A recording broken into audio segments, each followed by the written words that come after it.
حضرت عمر فاروق رضی اللہ عنہ فرماتے ہیں، غزوہ تبوک کے موقع پر رسول کریم صلی اللہ علیہ وآلہ وسلم نے ہمیں حکم دیا کہ لشکر مجاہدین کی تیاری کے لیے چندہ دیں۔ حضور کریم صلی اللہ علیہ وآلہ وسلم کے اس فرمان سے مجھے نہایت مسرت ہوئی، اس لیے کہ ان دنوں میں کافی مالدار تھا۔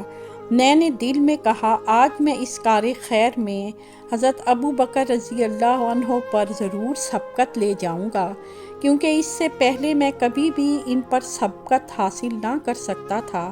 میں خوشی خوشی اپنے گھر آیا اور اپنے تمام مال کا نصف حصہ لے کر حضور اکرم صلی اللہ علیہ وآلہ وسلم کی خدمت میں پیش کر دیا۔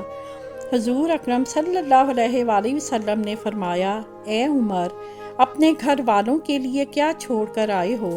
میں نے عرض کی، یا رسول اللہ صلی اللہ علیہ وآلہ وسلم، جس قدر مال لایا ہوں اسی قدر اپنے گھر والوں کے لیے چھوڑ آیا ہوں۔ اسی اثناء میں حضرت ابو بکر صدیق رضی اللہ عنہ بھی آ گئے اور اس شان سے آئے کہ اپنا تمام مال و متاع اور گھر کا سارا سامان اٹھا کر لے آئے تھے۔ حضور کریم صلی اللہ علیہ وآلہ وسلم نے ان سے فرمایا، اے ابو بکر، اپنے گھر والوں کے لیے کیا چھوڑ کر آئے ہو؟ انہوں نے عرض کی، یا رسول اللہ صلی اللہ علیہ وآلہ وسلم، میں اپنے گھر والوں کے لیے اللہ اور اس کے رسول کو چھوڑ کر آیا ہوں۔ پروانے کو چراغ تو بلبل کو پھول بس، صدیق کے لیے ہے خدا کا رسول بس۔